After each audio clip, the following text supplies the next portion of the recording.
You know that famous picture, right? The helicopter on a rooftop in Saigon, the frantic evacuation? For pretty much all of us, that's how the story of the Vietnam War ends. It's a settled chapter in the history books. Well, today, we're going to rip that page right out. We're going to rewind the tape and ask a really powerful question. What if those helicopters just never had to land?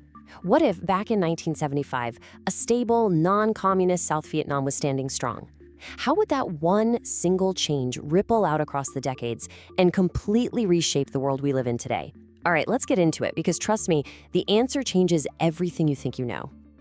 So, before we can jump into this alternate timeline, we gotta set the stage, right? We need to zip back to the 1960s, a world totally gripped by the Cold War and haunted by one single incredibly powerful idea. This right here was the idea that literally kept presidents up at night.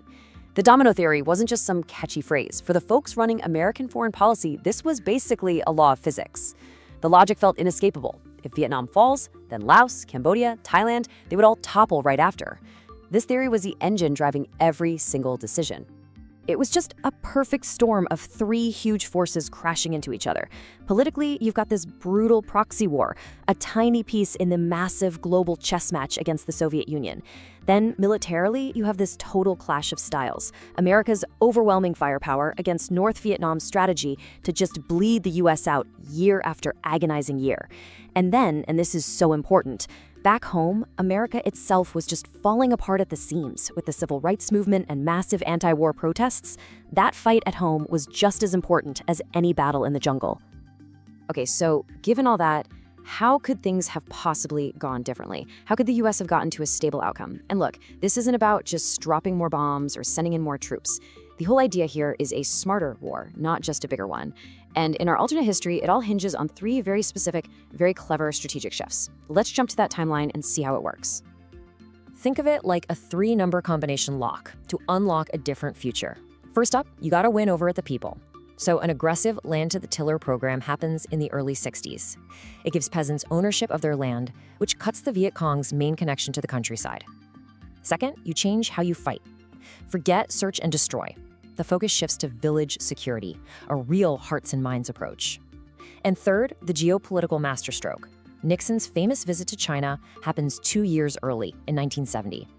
This move brilliantly plays on the tensions between China and the Soviets, and bam, you convince Beijing to slash its support for Hanoi.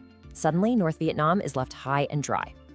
So, South Vietnam is now secure. And the shockwaves from this? Man, they start to spread.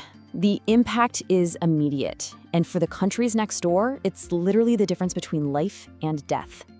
And this slide, wow. This shows you the biggest, most profound human consequence. In our timeline, the fall of Vietnam led directly to the Khmer Rouge taking over Cambodia and their horrific genocide. But in this alternate world, a strong South Vietnam helps the Cambodian monarchy survive, and the results, the killing fields, they just don't happen. One of the worst atrocities of the 20th century is completely avoided. Now, let's look at the impact back here in the US. So that painful defeat in our timeline, it led to this thing called the Vietnam Syndrome. Basically, America became super hesitant to use its military anywhere else. But in this world, that syndrome is just gone. Instead, you have a confident America, one that's way more assertive on the world stage. A policy like the Reagan Doctrine, where the US funded anti-communist movements, could have easily started a whole decade earlier, changing the game in places from Central America to Africa. And what about America's big rival, the Soviet Union? For them, the US losing in Vietnam was like, see, the West is collapsing. But a US win? Whoa. That sends a totally different signal. It signals American strength and resolve. So does Moscow still roll into Afghanistan in 1979? Probably not. No way. Instead, the Kremlin looks weaker, more contained, and that just puts a giant magnifying glass on the economic problems they were already having back home. And here's the kicker. You add it all up, a more confident America, a more nervous and broke Soviet Union, and the whole Cold War timeline just speeds up. That massive global struggle that defined the 20th century could have ended years ahead of schedule. You could be looking at the Berlin Wall coming down in, say, 1985 instead of 89.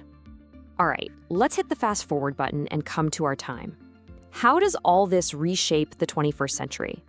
I mean, the change is just staggering, and you can see it most clearly in Asia. Because it was freed from decades of war and communist rule, South Vietnam takes a totally different path. It's fueled by American money and its own incredible culture. And it joins the club with South Korea, Taiwan, and Singapore. It becomes an absolute economic powerhouse. Say hello to the world's newest Asian tiger. And check this out, because this is what's so cool. This isn't just some fantasy scenario. A projected growth rate of 7 to 10% a year, that lines up perfectly with the real-world economic explosions we saw in South Korea and Taiwan when they were booming. So this is a totally believable path for a country like that. And, with all that economic juice comes people power. By today, this alternate South Vietnam is a country of 80 to 90 million educated, wealthy people.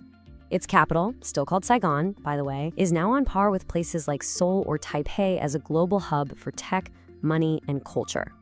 So what you get is a totally different 21st century. In Asia, you're not talking about the four tigers anymore. You're talking about a powerhouse Asian hexagon.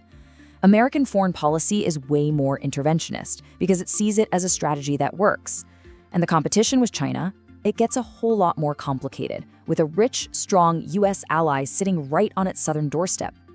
Okay, so we've followed this incredible chain reaction. No genocide, a shorter Cold War, a totally transformed Asia. But it all brings us to one last really big question. Look, a win would have completely redrawn the map, no doubt. But would it have changed America's soul? All those tough, agonizing questions the war made an entire generation ask, about the limits of power, about what's right and wrong, those don't just disappear. They would still be there, just kind of hidden behind the celebration. And you have to wonder, in a world where America won, would that incredibly painful lesson have ever been learned at all?